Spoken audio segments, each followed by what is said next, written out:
All right, good morning, folks. What's up? Good morning. Today is Friday. Woo! Friday, April 28th, 2023. Welcome to episode number 355 of Simply Cyber's Daily Cyber Threat Brief, and I'm your host, Dr. Gerald Auger. Over the next 45 minutes, let me get this chat fixed up because I was skimming it. Me, you, Matthew Netchi, Abdullah, Carrie, Philip, Jenny, Housley in the house as always, and so many others, including you, will be digging through, ripping up, tearing the top off the top cyber news stories of the day, and I'll be giving my expert analysis and opinion on each of those stories on what it means to you as a practitioner, or if you're looking to break in the industry, we got you covered. Don't worry about that. So stay tuned. It's going to be a great show. I'm super pumped. Good music, good stories, great people. We're going to be rocking and rolling. But before we get into that, let me say shout out and thanks to the stream sponsors.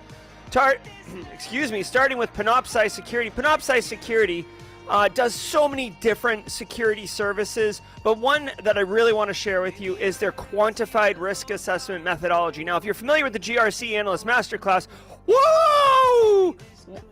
What? Did we just become best friends? Okay, Barricade Cyber Solutions dropping a 50 bomb on people's heads. Okay, Barricade Cyber, if you're here for the Friday show, you just received gifted subs. Giddy up all over those emotes. Barricade Cyber dropping love. That's why they have their own emote inside the squad, guys. Barricade Cyber dropping love. Oh boy. All right. Dude, I've been on air for 90 seconds, Eric. All right, so check it out. Panoptcy Security does quantified risk assessments, which if you're not familiar with what quantified risk assessments are, they are a evidence-based, statistically sound outputting report that informs businesses on what their current actual risk posture. Oh, the melt. All right, hold on. We gotta. Okay, hold on. Barricade Cyber dropping another 50 bomb on people's heads. And honestly, folks, I think it's because YouTube has a maximum of a 50 bomb to drop that the chat has just exploded. Eric Taylor's probably belly laughing, cracking up to himself right now about how he's just like buffer overflowed this stream. Thank you so much, Eric, and thank you to all the squad members. Guys, we probably just unlocked more emotes, so we'll get into that maybe in the jaw-jacking section. But holla. Thank you so much, Eric. What? Did we just become best friends? Yep. Genuinely appreciate the support you offer to the Simply Cyber community, Eric, including hosting last week and early part of this week. Very cool. All right, so Panoptcy does these quantified risk assessments, y'all. And basically what it is you can have them come in, talk to your business, look at your processes, assess your technology, and then they can produce a report that will give you a statistically sound output of what your risk posture is. So it'll be like, hey, listen, you've got a 45 to 60% chance of a ransomware attack, but if you invest in these technologies, which will cost you between $10,000 and $14,000, you can reduce your risk down to 15%. Do you want to do that? Now, you can have more informed, more deliberate conversations with the business about what their risk appetite is, because at the end of the day, guys, you got to remember this. This is an axiomatic fact. Once you've been in cybersecurity for a long time, it becomes crystal clear. But you've got to remember, guys, we InfoSec professionals are simply advising the business. We are giving them we're like lawyers, like we're advising them, but ultimately it's their decision on what they invest in and how they deploy resources. So use a quantified risk assessment to hook them up. Also want to say shout out and thanks to XM Cyber. XM Cyber has actually just recently released a new report that's pretty dope. There's a link to it in the description below, but listen, here's the deal. Organizations like yours are just overwhelmed with thousands of exposures across the cloud, on-prem, especially with cloud nowadays, and the hybrid environments, if you've heard of that, monthly. It's like an endless deluge of weaknesses being thrown up in your face, or misconfigurations, or poor access management, poor access credential handling management. So how you efficiently reduce risk, how you address this is nearly impossible, but you can discover the most critical threats and practical tips on how to overcome remediation fatigue and actually be pumped up about reducing cyber risk for your organization using some of the techniques outlined in their XM Cyber State of Exposure Management Report in 2023. You can see a link in the description below. This is what the report cover page looks like. It's a great report. A lot of great statistics in there. I do like a good statistic because if it's based on actual good telemetry, then you can stand on and make informed decisions. I just last night was talking metrics with Ryan Lervik from Nuvik about the importance of metrics and how you can use them to inform a program. So definitely check that out. Use the link in the description below so they know that you came from Simply Cyber, which is, awesome. Also, want to thank Barricade Cyber, but more on them at the mid-roll since I'm still recovering from the 100 sub drop here. So guys, yeah, thank you all so very much for being here. Remember, if you're live with us and you just got some of these squad subs, put it this way, there's 111 of you here right now. I know more than 11 of you were already squad members. So literally, if you were here this morning, chances are you got one of these squad memberships dropped from Barricade Cyber. So enjoy that. Dig into the excuse me, dig into the emotes ASAP.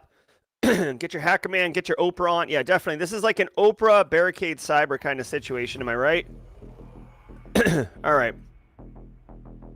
So here's the deal. If you're live, hashtag team live in chat or good hashtag team live in chat or good morning. Thank you, Eric in chat.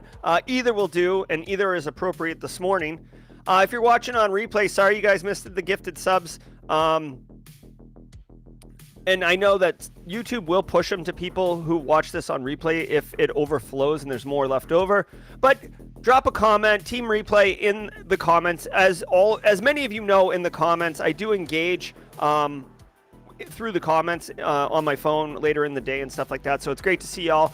If you're team hybrid, you got here late, you're boogieing down to get caught up, hashtag team hybrid. Let us know that you got here a few minutes late. We're not going to judge you. You can be late, no big deal. Just get caught up and let's do this together. And then finally, my absolute favorite, although I love all of you, my favorite is hashtag passive observer. If you're a little shy, imposter syndrome, you're brand new here, you're not sure what's going on, you don't feel like disrupting the apple cart because you feel like you don't have something to add, drop a hashtag passive observer in chat and let us all say hello to you. Hashtag passive observer. Watch the Simply Cyber community wrap you in a warm virtual hug and welcome you into networking. I'm telling you guys, networking is incredibly valuable. Believe that. All right, guys, I think we're getting in there. Soulshine wants a shirt. We're getting right into it. So we've got 17 seconds till the stream. Again, thank you to Barricade Cyber. We'll do their read at the mid-roll. And we're going to dig into it. So sit back, relax, and let the cool sounds of the hot news wash over you in an awesome wave. From the CISO series, it's Cybersecurity Headlines. It's Friday, April 28th, 2023. Charming Kitten APT uses a new Bella Ciao malware. Bitdefender has uncovered a new campaign targeting users in the US, Europe, the Middle East, and India, operated by the Iran-linked Charming Kitten Group, also known as APT-35, Phosphorus, Newscaster, and Ajax security team. The campaign uses new custom malware dubbed Bella Ciao, each customized to target a specific victim and including hard-coded information such as company name, specially crafted subdomains, or associated public IP addresses. It is used to deliver malicious payloads via a Microsoft Exchange exploit chain like Proxy Shell, Proxy Not Shell, or OSSRF, or similar software vulnerability. All right. All right. So Bella Ciao acts as a personalized dropper. Ooh. Hello. All right, so here's the deal. Bella Ciao, it sounds like it's a second stage payload. So you get, basically, here's the deal. Charming Kitten, obviously, sophisticated enough to, and consistent enough to actually have a, cool name.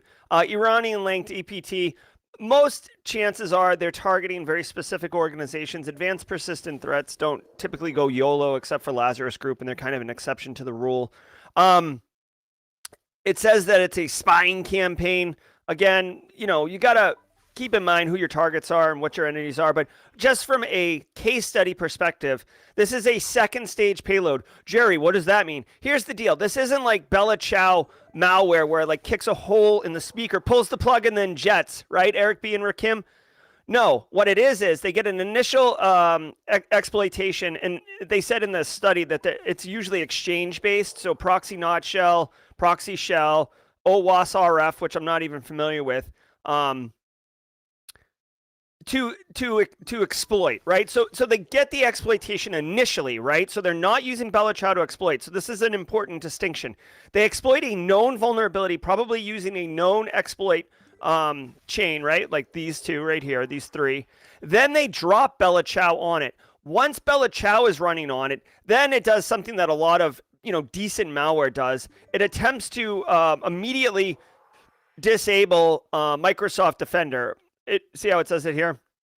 Using PowerShell. Now, this is a bit of well, hold on. First of all, it disables the EDR, so it can then do its bad stuff, right? Once you disable your EDR, you're a hot mess on fire. Eric Taylor, actually, last week, while he was hosting, the same Eric Taylor who just gifted 100 subs, pointed out that in a lab, you should run malware very carefully if you know what you're doing. Run malware against your EDR to see what it does. Also, try to disable your EDR agents on a workstation. I think that's actually what Eric had suggested. And see if you can. If you can shut down your EDR, that's no good because malware using PowerShell could shut down your EDR, and then you're blind, right? And once you're blind, that's no good.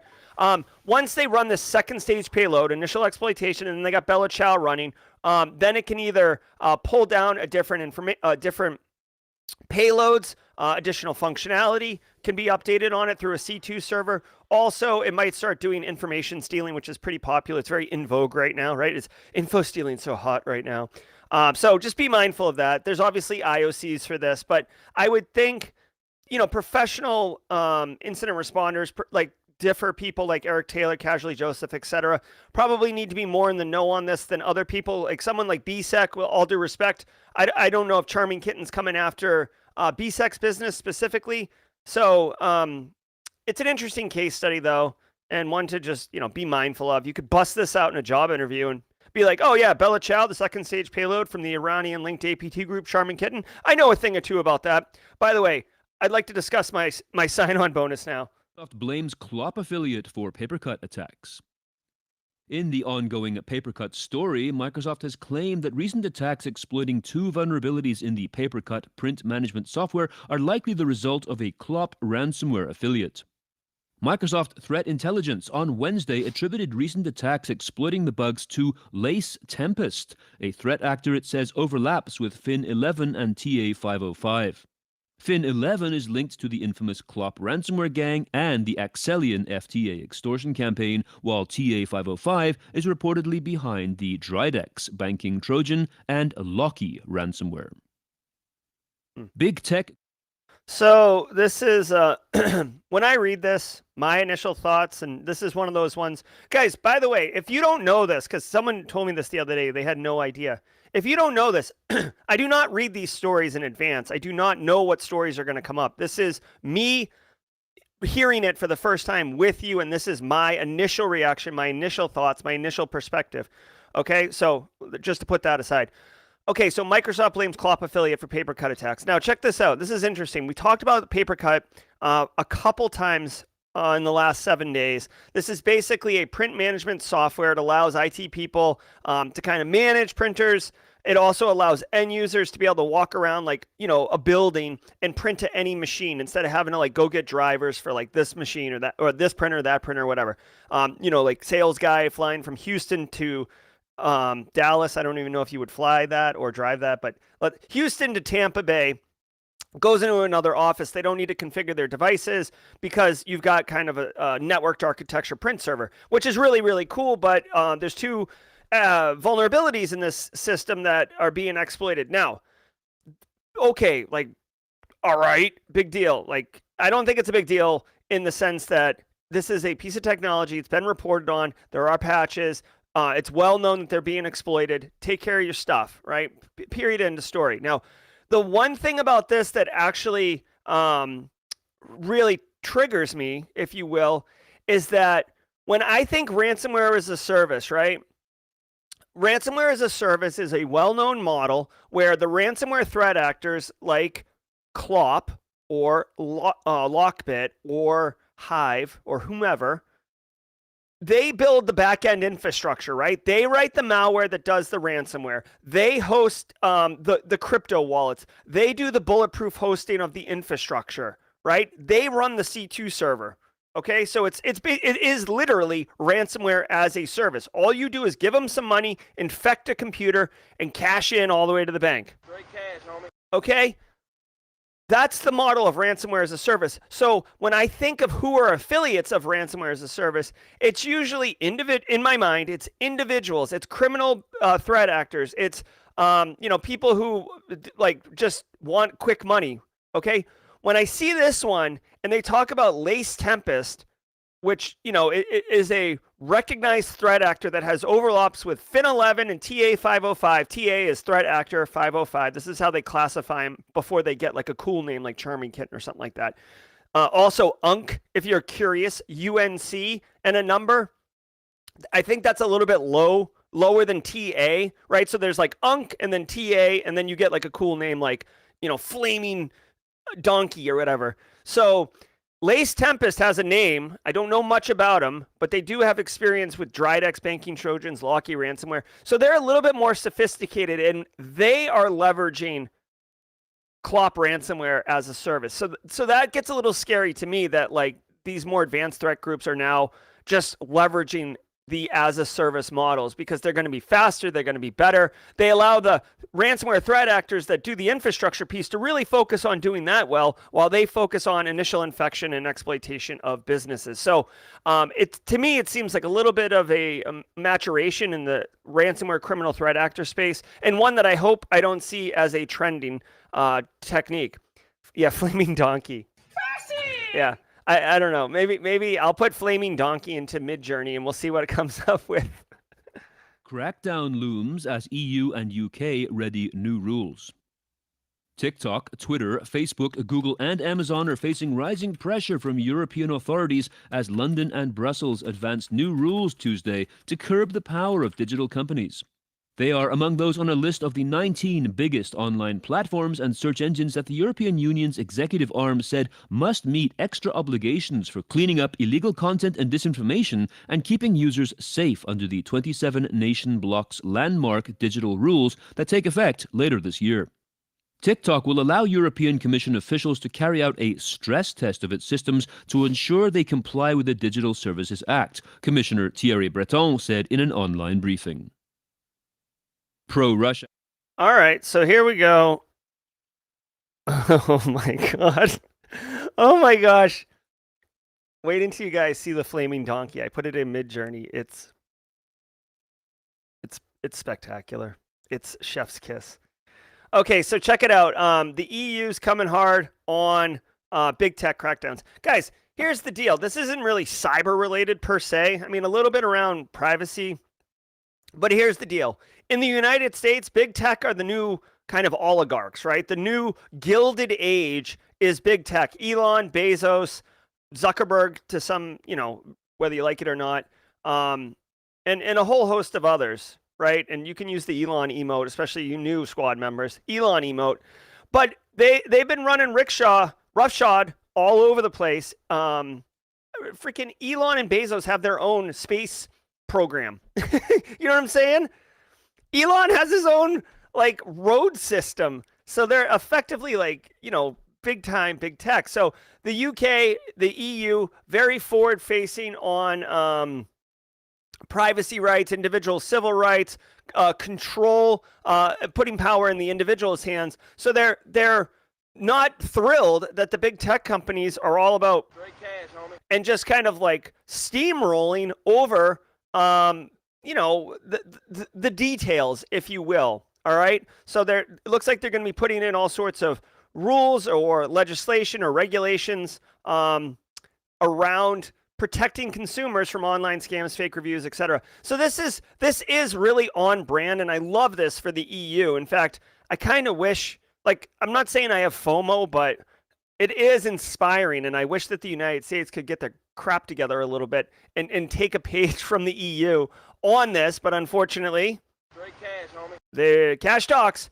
But you guys can go read this draft legislation. I do find it interesting that TikTok is like, the kind of kid in the front of the room raising their hand, being like, yes, right here, pick me. Especially because they're under such scrutiny in the United States, and I think they got banned in the UK from government devices, which totally makes sense. But I think it's funny that they're kind of jumping ahead to say, take us to a stress test, etc. Not a lot of InfoSec or cybersecurity related things here, but just something to be mindful of. This is kind of like more of a macro societal story than it is anything else. A hacking group attacked Canadian gas pipeline. A Canadian gas pipeline that suffered a cybersecurity incident on February 25th is now being attributed to the Russian hacking group Zarya. The New York Times reported that the cybersecurity incident was revealed in leaked U.S. intelligence documents. Canada's Prime Minister Justin Trudeau confirmed the cyber attack against the gas pipeline, but pointed out that there was no physical damage to any Canadian energy infrastructure. The leaked document states that the attack was not aimed at causing loss of life, but economic damage. Okay, so Russia attacking Canadian pipeline. The one interesting thing here is this is a pro-Russian hacktivist group. Obviously, Russia and Ukraine are in this global conflict. There's a lot of organizations, groups who are taking sides and being quote unquote patriots for their side, regardless of what it means on the geopolitical kind of theater. So don't think Russia attacked Canada in this instance. A pro-Russian hacktivist group attacked Canadian pipeline. It says it was for economic impact, not for kind of kinetic impact or hurting people. So that's interesting. Obviously, one thing I would point out, and again, this is get my tinfoil hat on. If you're just got a squad emote, know that the tinfoil hat's in there. And if like LegoSec, Aspect Cybersec, Brian Waterbury, if you have to turn on, you might have to turn on receiving gifts in order to get, and this goes for everybody. If you want to, you have to turn on accepting gift memberships in order to receive it. Because Eric dropped 100, so there's probably a high probability you're in there. Here's the deal with this: there has been documented instances of Russia, the country, proverbially tapping these hacking groups, these hacking gangs, these hacking criminal syndicates to do work for them. It's part of the reason why the Russian government doesn't crack down on criminal threat actors that are operating inside Russia's borders, because they have this kind of quid pro quo relationship. It has been documented in a couple instances, including, I'd point out, the Conti leaks. So don't think that I'm fully making this up. This is based on reality, okay? So to say that this was a hacking group unrelated to the Russian regime is not necessarily true. It doesn't mean it is true. It just means that it's not definitively, a one-off from a hacktivist group. Now, you have to imagine this was a flex on Canada. Canada has been helping Ukraine in some capacity. I don't follow Canadian politics to know what they've been doing for Ukraine, but I have to assume that they've been doing some stuff for Ukraine. And Russia's flexing on them a little bit to let them know that, bro, like, we can touch you, right? That's the deal. Looks like they were going to try to explode a gas distribution station and monitor news reports for the indications of the explosion. That's kind of funny. That's so Bush League. Right? That's like launching a rocket out of the back of your, Ford Escort and then going home and turning on the news to see where it landed, like in a global conflict. Like, so kind of a little Bush League. Be mindful. A TLDR here is that critical infrastructure is really vulnerable. All right, guys, it's tech from the 70s. People are putting all sorts of IT into it so it can be remotely administered. It is like, go look at Stuxnet, look at Colonial Pipeline, which actually don't go look at Colonial Pipeline because the industrial control systems weren't actually affected by that. But There's a ton of information on industrial control systems. It's a huge area of opportunity. All right, let's go ahead and do the mid-roll. And now, a word from our sponsor, 28's. Ready to take security automation up a notch? With 28's, it's easier It does say than Jerry ever. on the bottom. The no-code automation platform is redefining and simplifying security operations. Start building mission-critical workflows and apps that streamline processes and ensure crucial data stays safe while extending the influence of your security team throughout your organization. To find out more, visit tines.com. That's TINES.com. All right, we got the mid-roll. I've got a pinch hit for Grayson's joke of the week. I'll explain that in a second. But before we do that, hey, this is what we do at the mid-roll. If you're new here, we rock some simple minds. We feel the Breakfast Club. And I say thank you to all of you for being here. 201 of you this morning, bringing the heat every day, 8 a.m. Eastern Time until further notice. We will be here every weekday morning. Now, I want to thank Panoptcy Security. Thank you, Jenny. I want to thank Panoptcy Security and XM Cyber for their continued sponsor support. XM Cyber signed on for the month of May. That has been confirmed, so thank you, XM Cyber. Barricade is a stalwart and isn't going anywhere. But if you're getting educational value, if you're getting entertainment value, if you got one of these squad memberships, take a second, hit the like button. It goes a long way. It's not to pump my numbers. I don't care if I got 100 likes or 200 likes or 5,000 likes, right? What it does is it tells the YouTube algorithm that other people searching for cybersecurity content might like this content. And if you've been here for a minute, you know what we're doing here. And I truly believe that we're adding value to our community. So helping other people find our community is very important. Like I don't know how to like advertise Simply Cyber or stuff like that. So hitting the like button will basically tell YouTube to advertise for us. So go ahead and hit that. I want to remind everybody, Barricade Cyber Solutions, great organization, great people. They're dedicated to helping businesses from cyber attacks and recover from the damage done. Cyber attacks can cause cyber talks. I don't know what a cyber talk is, but cyber attacks can cause massive issues for businesses and send dedicated, hardworking business owners into turmoil. But Barricade Cyber Solutions knows how to mitigate the damage done by cyber incidents. Check them out at barricadecyber.com. Links in the description below. Eric Taylor is a regular here. Sometimes he's in chat. Sometimes he's covering for me, which I genuinely appreciate. But this is his website. This is his business. His calendar's right here, guys. I'm telling you, I had a guy at jury duty who got out of jury duty because he was dealing with an active blockbuster ransomware incident, and he told the judge, he's like, my business can't even do the basic IT things, and the judge was like, get out of here, go fix it. But I'm telling you, the guy was shell-shocked, and I told him about Barricade Cyber. I said, dude, like, you really, no, I mean, I didn't say you should have called him beforehand because that's not going to help this guy, and he's already like devastated, but call in advance. You will not look like you just walked through a war zone. Believe that, okay? Barricadecyber.com, link in the descriptions below. I want to remind everybody, if you want to get the newsletter on Monday, sign up today. simplycyber.io/newsletter, ! Newsletter in chat. And you will get 3 pieces of actionable intel for you. I write it on Sunday. Good news, my admin is back, thank goodness, and from maternity leave. And hopefully we won't miss one like we did last week. So, should have told him he should be watching. Yeah, I know. BSEC. I was trying to keep a low profile. All right, guys. Hey, the Simply Cyber Community Challenge. Brian Waterbury currently has the baton. Brian, we're going to ask you to tag someone in chat right now. What is the Simply Cyber Community Challenge? Good question. Every single day on the stream, somebody gets tagged by the previous day's person, like Brian Waterbury. We ask that whoever gets tagged, if they accept the challenge, they go onto LinkedIn, they post their cyber story, their cyber why, what is motivating them, what are they doing, and put hashtag Simply Cyber Community Challenge. Dennis Skultity getting tagged. Dennis, let us know in chat if you're down for the sickness. Put Simply Cyber Community Challenge in the chat. Go on LinkedIn. This is an ask of you, all right? Go on LinkedIn. Find the Simply Cyber Community Challenge post and engage in the comments. Connect with the people in the comments. If they say anything other than first level connection, connect with them.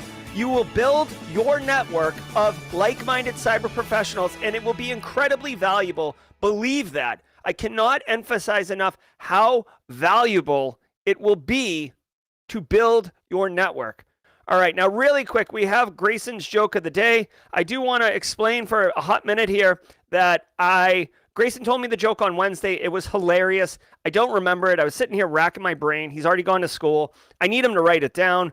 That's a process improvement we're going to implement. But as a pinch hit, I wanted to show you my my potential artwork for Flaming Donkey, the APT group that I dubbed just a minute ago.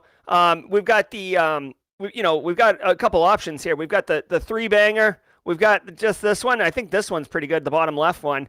So this one's even scarier. He's got backup coming at you. So let me know which one you like, and I'll blow it up. So here, let me actually start a poll really quickly. Let me start a poll.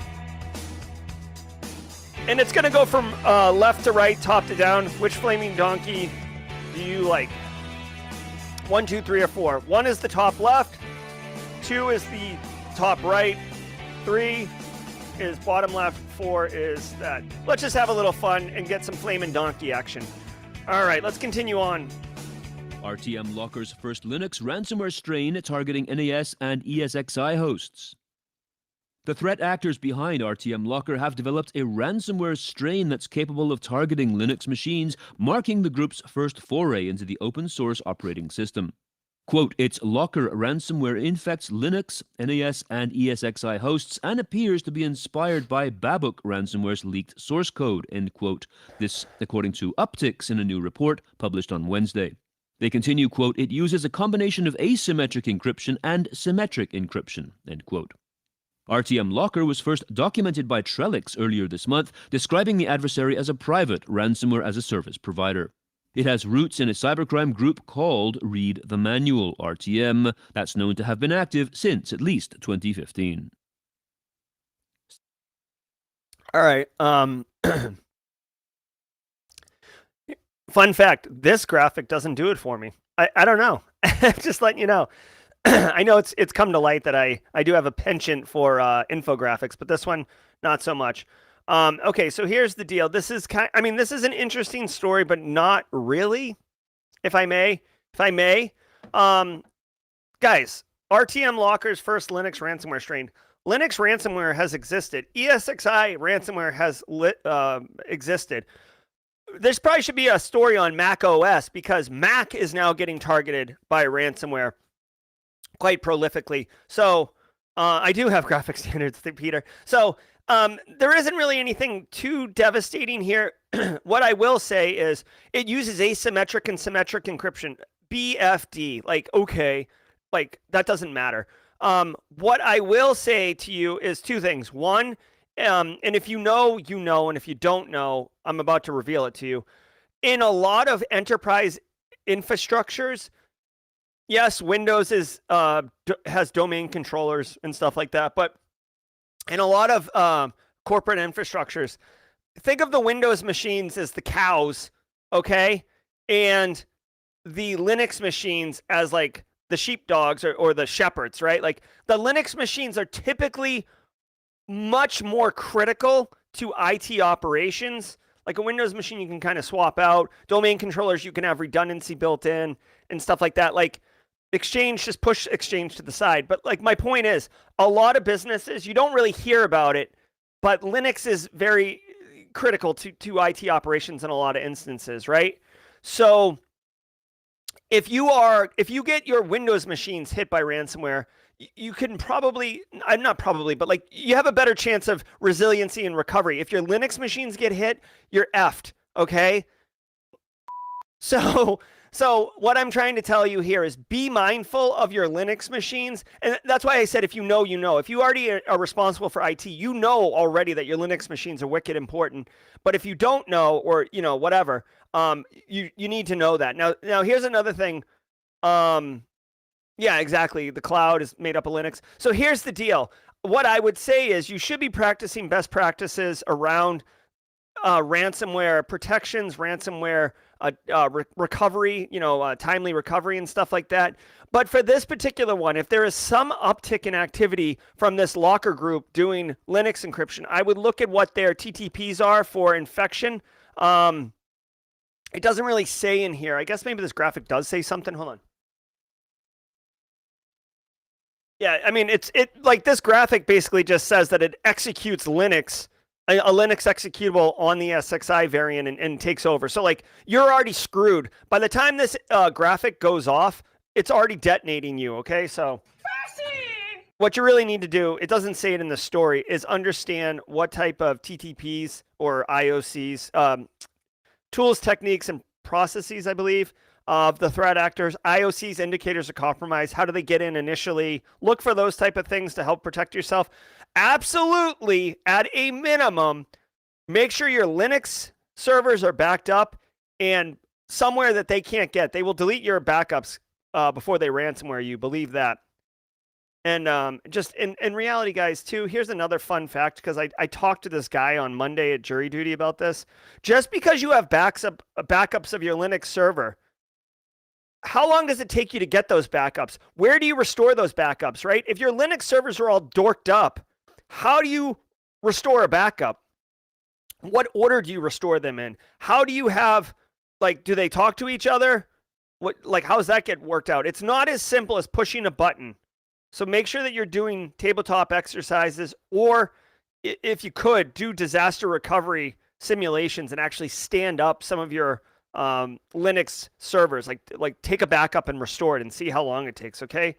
Yeah, immutable air gap backups is definitely the best. But even if you have immutable air gap backups like BSEC's talking about, how long does it take you to get to those backups? How long does it take you to restore those backups? How long until you have a functional server? Let's just say, for example, it takes you 3 hours to restore a Linux server and it works correctly, right? Let's just put to the side the fact that you restored and it doesn't work, or you get a bunch of errors or whatever. Let's just say it works and it takes 3 hours, which is being generous, right? Because these servers have a lot going on. That's one server, right? So if you have, say it takes 4 hours, make it math easy. You have to restore 10 servers. That's 5 days, right? If you're doing work days. No, you're going to get people working 3 shifts a day to restore these things, right? It still takes you 4 or 5 days. And that's just the Linux servers. Everything else is a hot mess on fire. Plus, you're having to brief leadership every 15 minutes because they need to know what's going on. And then the threat actors pushing your buttons, dropping leaks, paste bins. I'm telling you, you do not want to deal with this. Like, call Barricade Cyber. Literally, I'm not just saying it because they're a sponsor. Like, this is why you want to talk to somebody like Barricade Cyber before you get punched in the mouth. Because when you get punched in the mouth, you're going to look like you're going to look like a World War I trench warfare guy who's just gotten shell shocked. You're just like, oh, like that's what you look like, okay? South Korea and US agree to cooperate on cybersecurity and North Korean digital heists. In a joint statement released after South Korean President Yoon Suk-yeol's visit to the White House, the two allies said they planned to establish a, quote, strategic cybersecurity cooperation framework, end quote. The agreement would involve working together to deter cyber adversaries, to secure critical infrastructure, combat cybercrime, and secure cryptocurrency and blockchain applications. Yoon and U.S. President Joe Biden discussed North Korea's, quote, illicit cyber activities that fund its unlawful weapons and ballistic missile programs, end quote, and committed to block its cyber-enabled revenue generation, according to the statement. Okay, so here's the deal. Here's the deal on this one, okay? If I may for a moment. Hold on one second. This feels like tinfoil hat all day. Okay. U.S. and South Korea have had a relationship for a while, a very positive relationship, a good relationship. North Korea is a blight on most of the world. Lazarus Group is indiscriminately robbing people all over the place. Kim Jong-un loves himself some ballistic missiles, loves shooting them into the Atlantic Ocean, flexing on everybody. North Korea wants to be seen as a first world power. And the way that they do it is through military might, for lack of a better term. The only way they can buy those missiles to look like a first world power or be treated like one is by stealing money. Okay, so the U.S. World Police wants to be in a position to help, attack, defend, especially with this new strategic executive memo that came out about hacking back and the U.S. taking a more offensive approach in the global cyberspace. Don't think that that's not in play here. So if South Korea, I know that you can do cyber capabilities from anywhere in the world, right? But if the United States posts up in South Korea, they're literally in North Korea's backyard. Now, yeah, U.S. is going to help protect South Korea. But, dude, if North Korea pushes around South Korea from time to time, right? So if we are publicly aligned in a strategic alliance and North Korea slaps around South Korea, well, then we can be like right there and have, what's the word I'm looking for?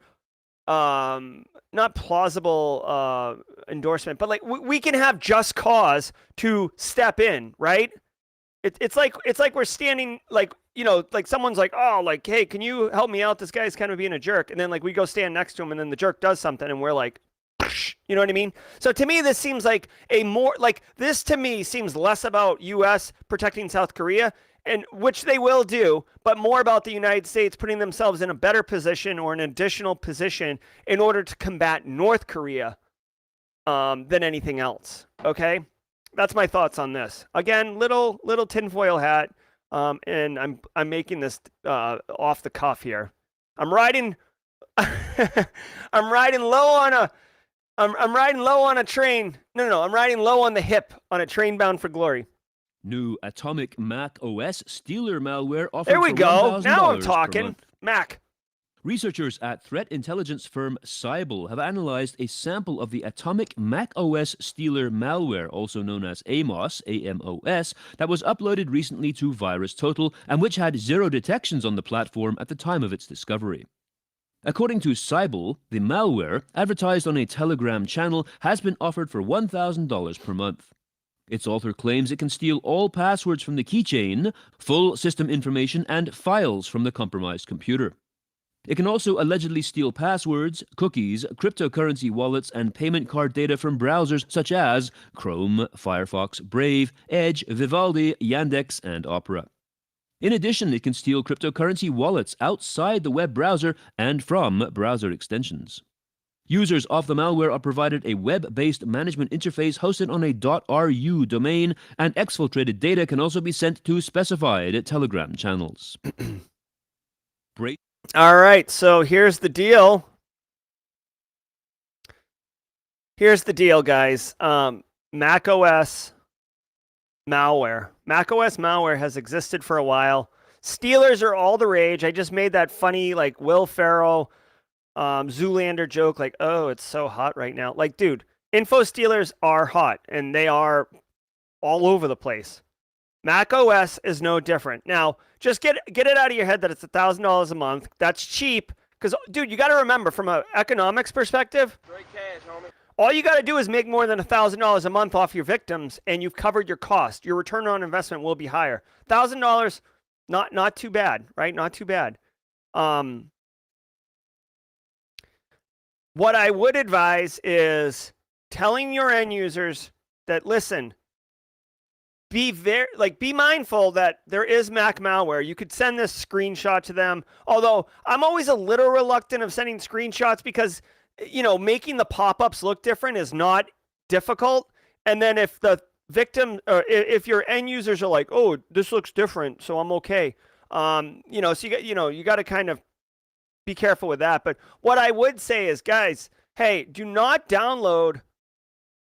Well, first of all, don't download. First of all, everybody runs a Windows machine except the CEO who runs an Apple, right? So go tell your CEO this is a thing, because they're definitely going to listen and not want to install malware, okay? But they are at a heightened risk because they can easily be tricked into all this crap.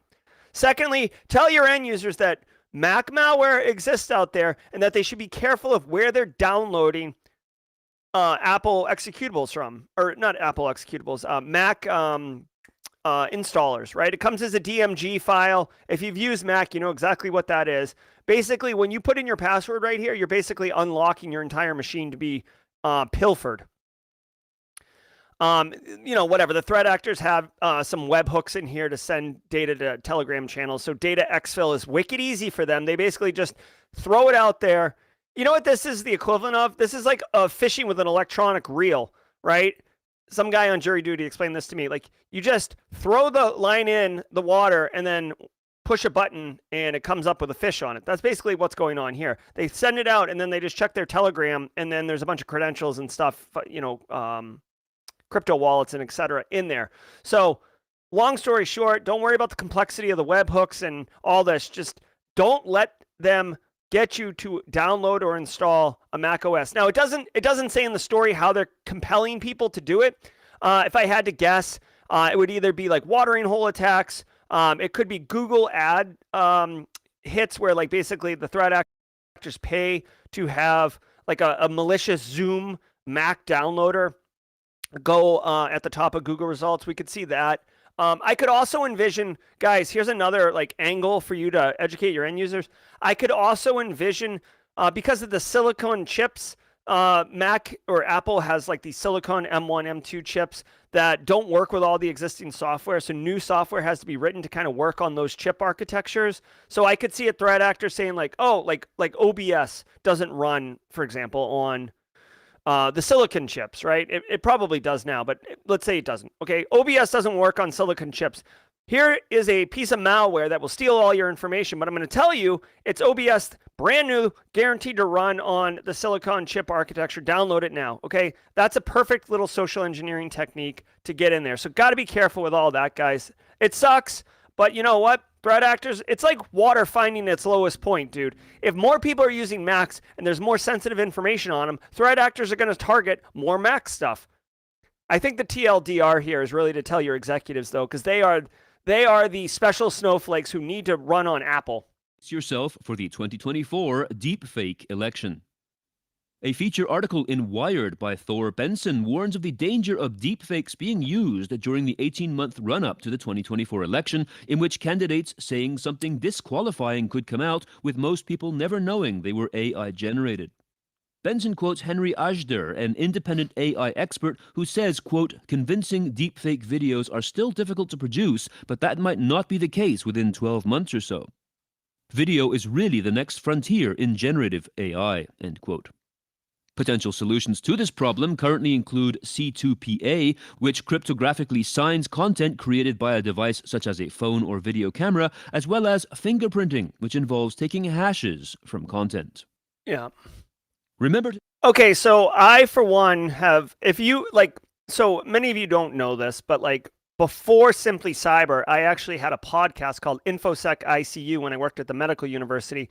And every year we would do like predictions for the upcoming year. So since 2015, I've been like, deep fakes are going to screw an election. Deep fakes, politicians, it's going to be a hot mess on fire. I've always been wrong. This is my year, okay? So I definitely believe this. I've actually seen a demo. Google has a generative AI technology that they typed, you can do text to video. So they put in like a dog with wings or a puppy with wings and typed it in. And then there was like a 5-second looped clip of a dog, like a little puppy, like with like little Pegasus wings walking. Okay, it looked janky. It didn't look real. But my point is, it's a proof of concept, and it's getting better and better, especially the way AI is moving so quickly. So I believe that this is totally possible. Now, having said that, I will point out, at least in 2016, I attended a talk at DEF CON with some deepfake experts, and they said, yes, to the human eye, it might look real, this picture, but to computer scientists or people who can analyze the actual graphics, it's very easy to tell where the deep fake is. Now, remember, deep fake is putting like a picture of your face on the model of another person, right? We famously saw this with like Key doing Obama. We've seen, unfortunately, I don't know if you've seen this, but unfortunately, there's been numerous Hollywood female actresses who've had their face put on adult film stars, very violating. But that technology exists, but it's an image mapped on to a model's face. That where the mapping happens is very easy to see that mapping. Now, if we're doing generative AI and the entire thing is created, you're not going to see that mapping because you're not mapping over a model. The whole thing is fake, right? So that might be a little bit more difficult to detect, but there are technologies to detect deep fakes. So that is good. Now, the problem is I don't know how quickly they can do that. So if there was like an incendiary video of like Biden, slapping a baby on the day before election, I don't know if they could validate it as real or fake within 24 hours. So obviously there's a bit of a temporal concern there. This is going to be legit, guys. The only way that this is going to work, we're going to have to really get serious about like PKI and public-private keys and signing things. And we're going to have to start questioning everything. Unfortunately, it really sucks. This is a really tough problem to solve, but we'll see. We'll see. All right, let's keep going. Join us later today for our week. Oh, that's it for the news. Let me go ahead and I do like this one. All right, guys, if you were here just for the news, thank you very much. I genuinely appreciate it. 5 minutes over, so apologies to Base Case and NCC Group.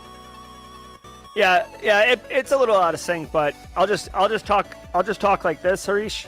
So now it all looks like it's in sync. All right, guys. So I do want to share with you our Flaming Donkey APT.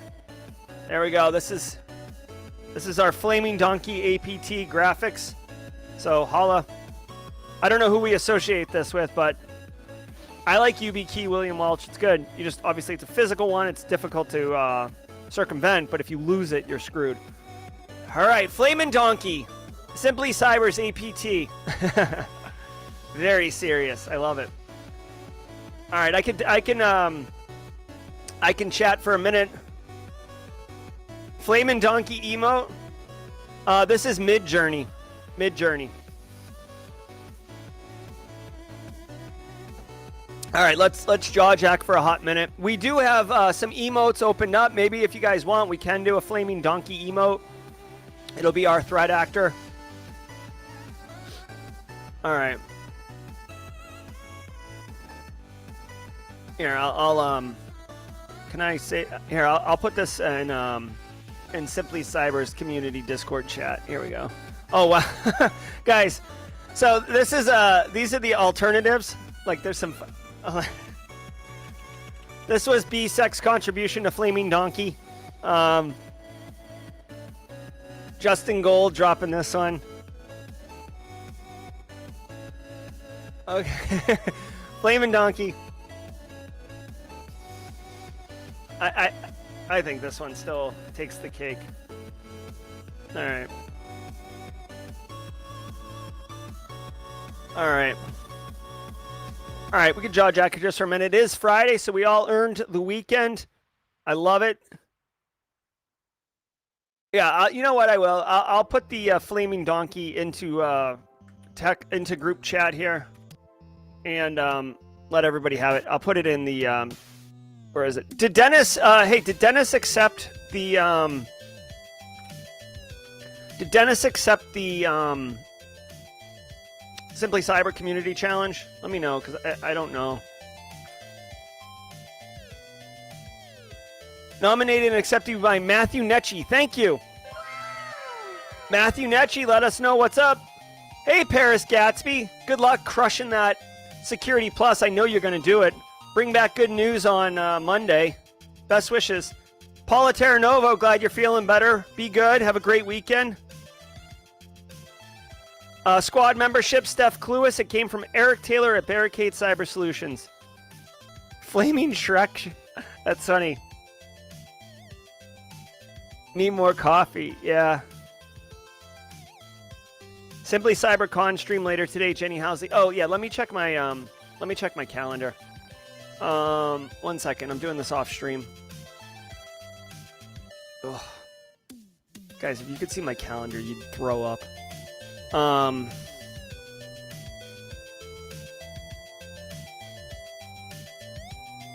Can people support? Thank you, Matthew, for the gift sub. What? Did we just become best friends? Yep. All right. Hey, can you guys support 4 p.m. like 4 p.m. Eastern time or 4:30 to 5 p.m. Eastern time? 4:30.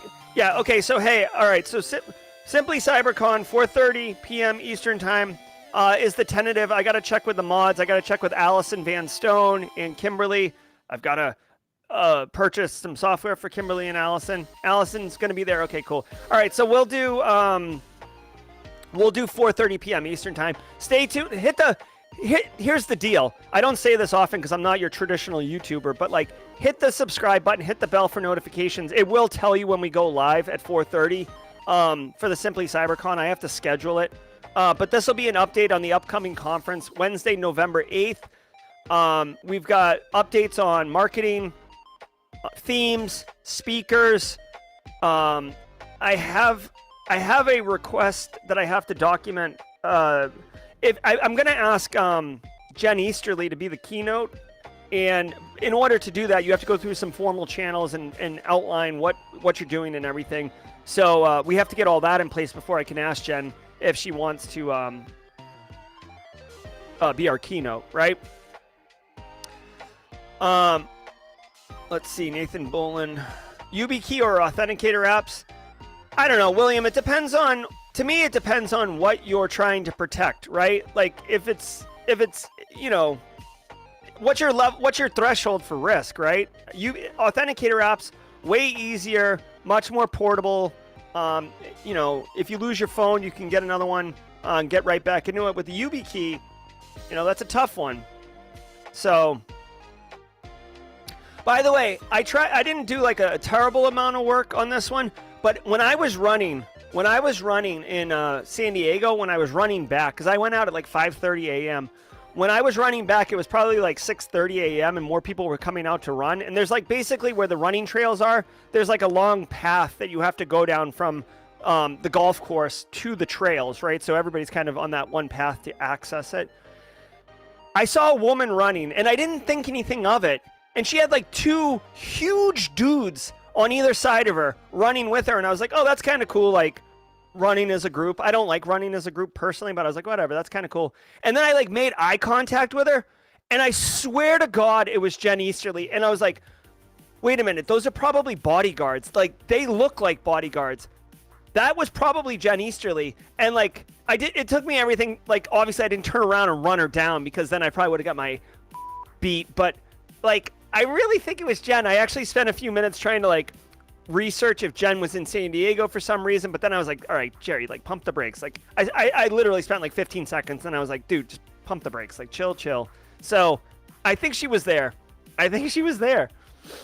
Well, Princess, the powerful. I'm glad your commute was good. Yeah, Harish, it was a little fanboy moment. A good tempo run, yeah. Yeah, so I casually ran in a different direction. Also, fun fact, since you guys are regulars and we're jaw-jacking, the area in San Diego where the preserve is an old army base, and it was called Camp Callan, Callan, which is my son's name, which is really uncommon. So I took a picture of that and made a 7-year-old's day. It was awesome. Yeah, Joey Hyde. Won't be disappointed with a cyber program, but you know what I mean. You got to be into it. You gotta wanna do cyber. You can't force someone to want to do it because it's very difficult if you're not into it. I know, Jojo. See, the thing is, it didn't occur to me until like we were like, like passing each other, and then we made eye contact. We made eye contact about like 10 feet away, and then like it was processing. And then I was like, So, getting an interview for SOC position for a university. Was looking at Vice Society APT and their attack on the education sector with ransomware. Ooh, that's a good one. Zach's not on board, or Zach's not bored. Zach, what I would encourage you to do is, depending on what time you have, how much time you have, is that... Oh, shit. Shoot. Hold on. I got unplugged here. Okay, Zach, we're gonna help Zach out really quickly. Okay, Zach, when's your interview, Zach? Is it today? Because what I would implore you to do is look at this. Okay, this is a 4-part SOC analyst experience playlist. I would really recommend you go through this, right? Like, skip the last video because that's just me. That's just me building the lab, so don't worry about that. But the first 3 videos, huge shock value. Also, Zach's not bored. I have this video on the channel, which is wicked good. A lot of people have gotten. I'm not saying people got the job because they deserve the job, but a lot of people have told me that this video alone helped them significantly in their interview, build confidence, and they actually got asked these questions in the interview. So hopefully that's a good primer for you, bud. All right. Have a good one, Barricade. Thank you for the squad memberships, guys. It's 9 a.m. Look at all these threat actors, flaming donkeys. All right, guys, be good.